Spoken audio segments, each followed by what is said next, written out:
Entonces se pueden producir estos divertículos por tracción. Ya hablábamos que hay por pulsión y por tracción. Pero otra de las cosas que tienen que aprender a ver en el esófago son las estenosis, aparte de la calasia, que ese es en el tercio distal. Las estenosis esofágicas pueden ser a nivel del tercio superior, medio o inferior. Las estenosis del tercio inferior suelen ser por reflujo gastroesofágico, también llamado ERGE. Entonces, si es una estenosis del tercio medio o superior, suele ser por la ingestión de alguna sustancia que quema el esófago, o sea, cáusticos. Esto sucede más frecuentemente en los niños. Entonces, obstrucción del tercio superior o medio, ingestión de cáusticos. Obstrucción distal, acalasia o por reflujo gastroesofágico. Aparte de la estenosis, como podemos ver en estas tres imágenes, son tres pacientes diferentes, tenemos un defecto de llenado, porque es un cuerpo extraño. ¿Qué es lo que pasa? Si tengo una estenosis, cualquier bocado no bien masticado se va a atorar. Entonces, estos pacientes van a tener pérdida de peso y disfagia. El esófago se va a ir dilatando poco a poco. Nótese cuando es un cuerpo extraño, que como podemos ver el vario perfectamente alrededor del cuerpo extraño. Otras de las imágenes que tienen que aprender a ver son estas. Estos defectos de llenado tortuosos, dilatados, acuérdense, todo lo que es dilatado y tortuoso son venas en métodos de imagen. Lo que tenemos aquí son dilataciones de las venas esofágicas por una cirrosis y una hipertensión portal. Esto es lo más grave, lo más grande que puedan ver de defectos de llenado. Pero si llegan a ver defectos de llenado del tercio inferior del esófago, con este tipo de morfología pensamos en varices esofágicas, claro, con una correlación clínica con el cuadro de cirrosis. Así se ven en la endoscopía las varices esofágicas. Entonces, estas varices se rompen, el paciente muere desangrado, son muertes muy feas.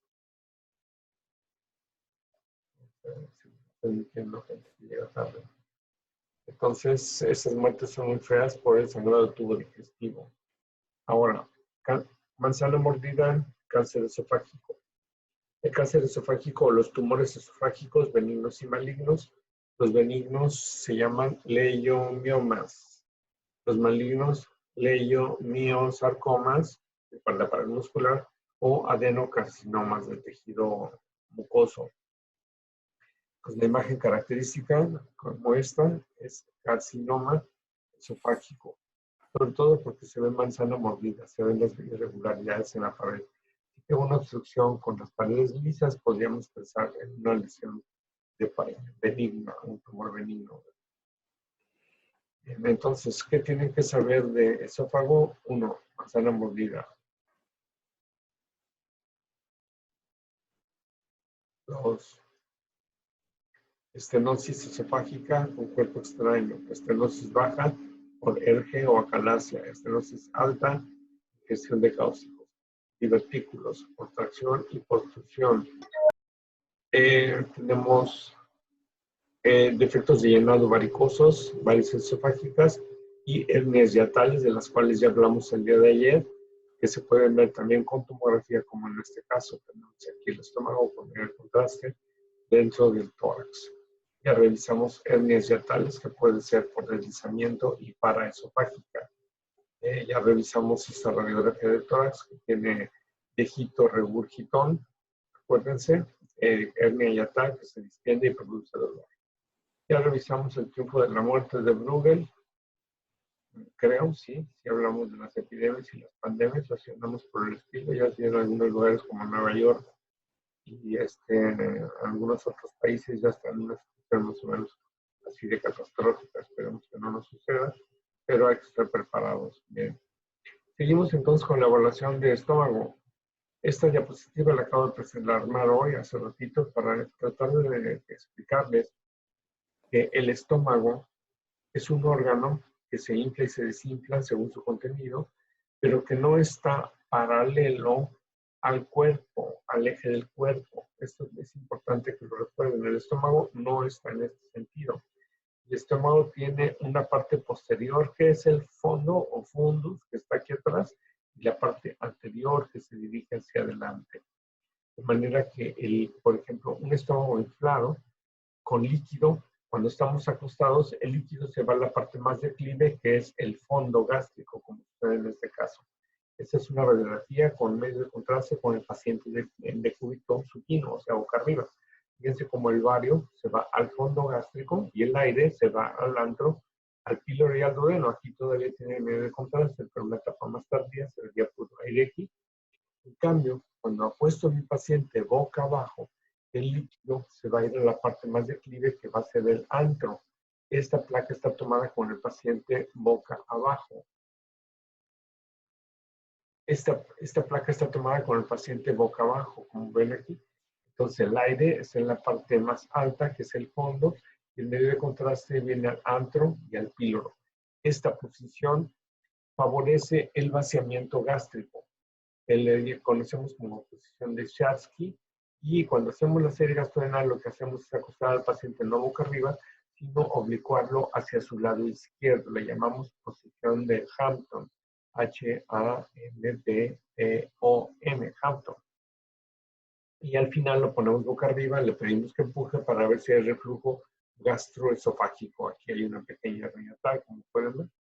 Entonces es importante entender esta situación de posición del estómago, como cuando estamos de pie y cuando estamos en una posición ajustados boca abajo, que favorece el vaciamiento gástrico a través del píloro y de ahí al duodeno. Aquí tenemos una endoscopía y aquí podemos ver los pliegues gástricos y aquí tenemos algo anormal, es una úlcera gástrica. Las úlceras son semejantes a las aftas. Todos hemos tenido alguna afta en la boca alguna vez, tal vez, y duele mucho, y además son úlceras, son lesiones blancas como esta. Y en el caso del estómago, los pliegues se vuelven confluentes hacia la úlcera, como sucede en esta serie gastrodenal. Esta es una sola imagen. La serie es un procedimiento de video que dura 15 a 20 minutos. Entonces, esta es una sola imagen estática. Más adelante les voy a subir videos con alguna serie gastrodenal normal y algunas patológicas, dentro de las cuales van a ver esta úlcera. Una úlcera es un depósito de bario persistente durante todo el estudio, con confluencia de los pliegues gástricos hacia la úlcera. Se llama nicho ulceroso. Cuando estamos en clase puedo hablarles sobre los nichos, que es algo más divertido, pero ahorita no puedo. Entonces, el nicho ulceroso, los pliegues de la úlcera, y esto nunca se distiende. ¿Por qué? Porque hay un proceso inflamatorio. Hay que hablar algo sobre los pliegues gástricos. Normalmente, cuando la serie ya está pasando a la historia, porque es más fácil hacer una endoscopía y además se puede hacer un diagnóstico histológico, tomar biopsias, etc. Entonces, ya son pocas las series que hacemos, son más bien para control postoperatorio de cirugía bariátrica. Y muy rara vez para controles para otro tipo de patología. Entonces, la endoscopía es algo que es muchísimo más útil. Pero bueno, tienen que aprender a verla. Y cuando vean una serie, van a ver que los pliegues gástricos en el cuerpo y en el fondo son gruesos, mientras que en el antro suelen ser más delgados y más finitos. En cambio, aquí tenemos, fíjense, una serie gastrodenal, es un estómago. Yo sé que no lo reconocen, está todo feo. Está todo con alteraciones, los pliegues gástricos están sumamente gruesos. Esto podría parecer una neoplasia, pero no lo es. Esto es algo que se conoce como enfermedad de Menetrier. Estos pliegues gástricos, fíjense, los pliegues gástricos tan gruesos pareciera un cáncer gástrico, un linfoma gástrico, pero no lo es. Es una presentación clínica específica que se acompaña de una hipoproteinemia, y producen anemia, etc.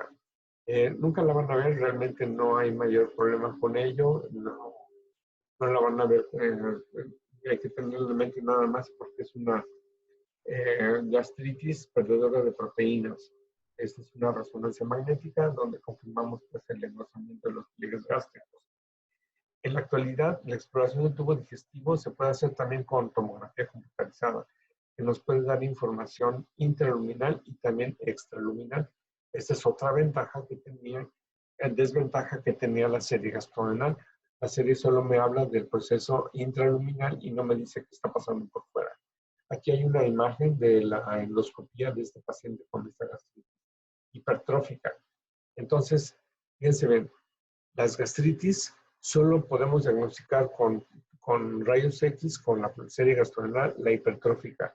Las gastritis atróficas y las gastritis erosivas no, generalmente no las podemos ver. Aquí tenemos dos pacientes, dos casos distintos. Como pueden ver, este estómago tiene un nivel hidroaéreo. Si tiene nivel hidroaéreo, quiere decir que el paciente está de pie.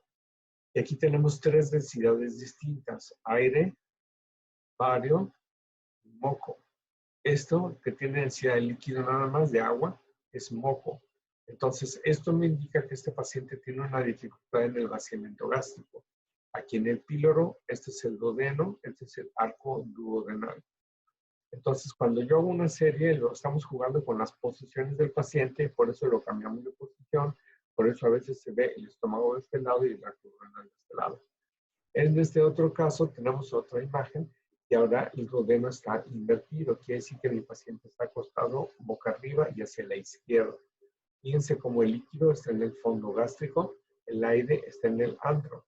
¿Qué pasa con este antro? No se distiende, está distorsionado. Este es el píloro, este es el bulbo duodenal y este es el arco duodenal. Aquí está el ángulo de Treitz y de aquí en adelante es intestino delgado. Entonces, un estómago que no distiende en ninguna de las proyecciones, a pesar de que se le dio buena cantidad de medio contraste, tiene infiltración neoplásica, o sea, cáncer gástrico. Hay varios tipos de cáncer gástrico, hay unos que son más focales, hay otros como los linfomas que suelen ir por toda la submucosa y deformar la cavidad gástrica. Continuamos con esta pintura muy famosa que se llama El Jardín de las Delicias, de un señor apellidado Bosco. Es una película sumamente, es una pintura sumamente interesante. Podemos analizar cada uno de los pedacitos de estos fragmentos de esta pintura y luego les voy a subir un video para ello. Es algo muy, muy simpático, muy interesante. Y bueno, casi todos los placeres tienen que ver con la vía oral y la digestión, la comida, etc. Luego regresamos a ello. Este es el primer autor, que se titula El Bosco, y me reservo el derecho de preguntarles algo sobre las pinturas sobre las que les comento en los exámenes.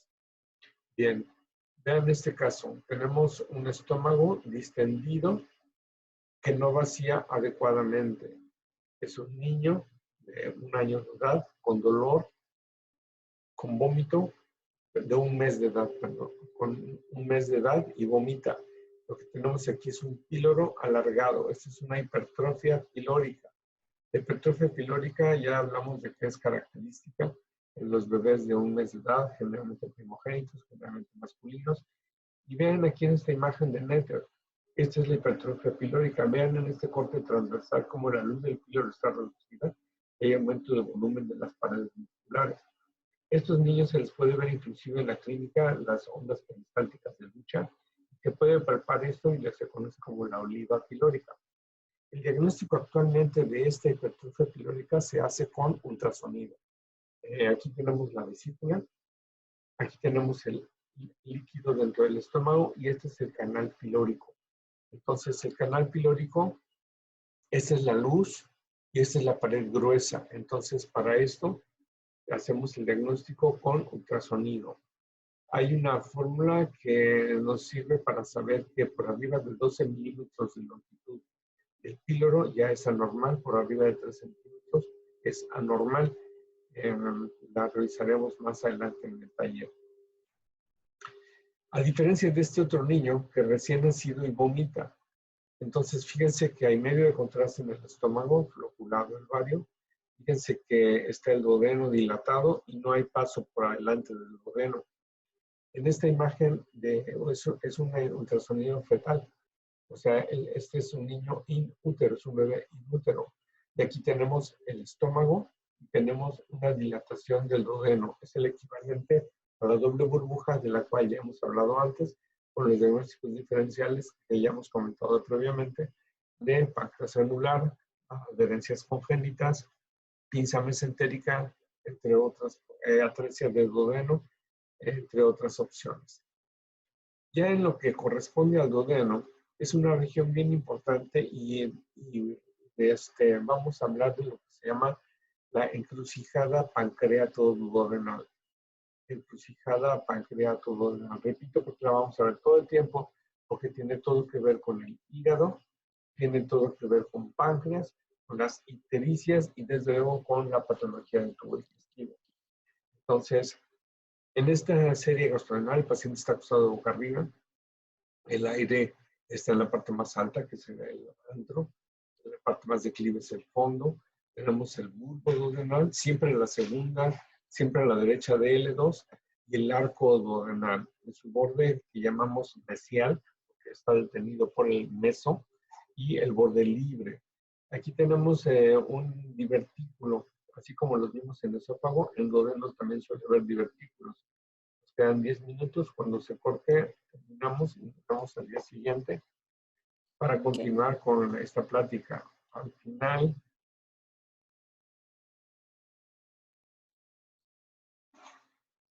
Al final de estas 3 pláticas, o de 4 las que sean de tubo digestivo, les voy a poner, voy a hacer una edición y voy a tratar de ponerlas todas juntas en un solo video. Pregunta, ¿me están escuchando hasta aquí? Sí. Sí. ¿Me están viendo? Sí. Sí. Ok, ¿me peiné o no me peiné? A ver. Sí. Sí. Ah, no es cierto, no se peinó, ni me ve. Bueno, continuamos. Entonces, es importantísimo entender el arco duodenal porque en el borde mesial está la cabeza del páncreas. Luego tenemos el cuerpo del páncreas que corre paralelo al estómago y la cola del páncreas que se va hacia atrás, hacia arriba y hacia atrás. O sea, tampoco es paralelo al eje del cuerpo, va en diagonal. Luego, entonces, cuando hay un crecimiento de la cabeza del páncreas o un cáncer de cabeza de páncreas o del cuerpo del páncreas, puede afectar el tubo digestivo deformándolo e invadiéndolo, como lo vamos a ver más adelante. Dime lo que hablábamos del jardín de las delicias, ¿qué más que el sexo y la comida y el disfrute de la vida? Bien, vean en estas 2 imágenes tenemos un paciente, un estómago con vario. El paciente, como pueden ya adivinar, está boca arriba, cuando el aire está acá en el fondo. Y aquí tenemos un depósito de vario persistente que corresponde a una úlcera. ¿Qué diferencia tiene con este otro? Pues aquí en esta úlcera los pliegues están yéndose hacia la úlcera y está deformada esta parte posterior. En esta otra posición o proyección tenemos el fondo gástrico. Aquí tenemos una estrechez del estómago y nuevamente un nicho ulceroso, o sea, depósito de vario persistente. Esta es otra úlcera. Hablando de úlceras, hay benignas y malignas. No podemos hacer el diagnóstico por el punto de vista de imagen, pero en general, una úlcera en la curvatura menor suele ser benigna. Una úlcera en la curvatura mayor suele ser maligna. 2. Las úlceras que van hacia afuera del contorno del estómago suelen ser benignas. Si yo tengo un defecto de llenado que se viene hacia adentro, como este del estómago, que viene hacia adentro y tiene disminución del tamaño del estómago y no distiende, suelen ser malignas. Hay que tenerlo en mente. Así se ve una úlcera en el duodeno, vean, un aftas, como un afta, mucho, inflama, en los pliegues se produce edema y se puede producir deformidad. Bien, ahora vemos estos 2 casos. Bueno, es un mismo caso, mismo paciente, serie gastrodenal, tomografía computarizada. ¿Qué les parece este estómago? Y entonces ustedes dicen, ¿cuál estómago? O sea, no veo nada. Entonces les digo, bueno, es un estómago churido. Aquí es donde insertamos la palabra churido, que significa destruido, apachurrado, no sé, deforme, etcétera. Búsquenla, churido. Creo que la viene en el diccionario. Ese tiene que estar en el diccionario, en mi glosario de términos del doctor Cela. Entonces, estómago churido, o sea, estómago que no distiende, a pesar de que le damos medio de contraste, no distiende bajo ninguna circunstancia. Primera opción, cáncer gástrico. Segunda opción, cáncer gástrico. Tercera opción, enfermedad de Menetrier. Este mismo paciente, si le hacemos la tomografía, le damos medio de contraste hidrosoluble, vemos el estómago, que de nueva cuenta no distiende, pero la ventaja de la tomografía es que me permite demostrar todo este engrosamiento de la mucosa, toda esta actividad tumoral, puedo ver el páncreas y entonces a veces no es fácil diferenciar un cáncer de páncreas invadiendo el estómago que un cáncer de estómago invadiendo el páncreas. Fíjense, la edad del paciente es una mujer de 38 años de edad, y sin embargo, pasa. Acuérdense, shift happens. Serie gastrodental, un tumor del fondo gástrico. Fíjense cómo este tumor se mete a la luz del estómago. No es un tumor que crezca hacia afuera, se mete hacia adentro. Fíjense cómo aquí esta bola, este tumor, hace un chicotito. Este es un tumor benigno, ulcerado. Se les produce una úlcera a este tipo de tumores. Es un tipo de tumor benigno que es un tumor benigno que se conoce como leiomiomas. Y hay otro tipo de neoplasias que tenemos que tener en cuenta que se llaman GIST, G-I-S-T, que quiere decir Gastrointestinal Stromal Tumor.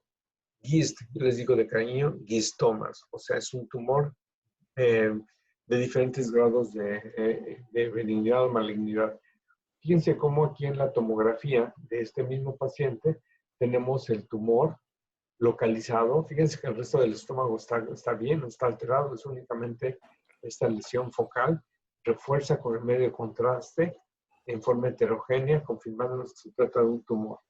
Entonces, si yo, a diferencia de los anteriores, con un estómago chullido, que pienso en un cáncer gástrico, si veo un tumor localizado, mis opciones son mioma gástrico, ulcerado, si tiene este ojito, y GIST, que son los otros tumores que pueden darse benignos en cualquier parte del intestino. Seguimos con los placeres de la vida, la pintura de la que les hablaba. Ahí les voy a poner el video si lo encuentro, está muy suave. Es una pintura muy famosa, tienen que conocerla. Bien, de esta manera creo que lo vamos a dejar aquí. Mañana continuamos con tránsito intestinal. Yo creo que lo alcanzamos ahora mañana y parte de colon. Ojalá mañana pudiéramos terminar. ¿Me escuchan hasta aquí? Sí. Sí. Muy bien, entonces nos quedamos con el Jardín de las Delicias. Ahorita subo las calificaciones y pónganse abusados. Terminando exploración del tubo digestivo, viene examen. Ya saben que incluye serie gastrodental y algunas patologías que se pueden diagnosticar con tomografía computarizada. Muy bien, chicos, pues a cuidarse, a salvar vidas, sobre todo las suyas. Quédense en casa, aprovechen y pónganse a estudiar de perdida y vean 2001 Odisea del Espacio. ¿Alguien lo vio ya? Maldita sea. Les voy a preguntar algo se va a poner en el examen a ver si logro que la vean. Bueno, bye chicos, nos vemos mañana a la misma hora. Bye.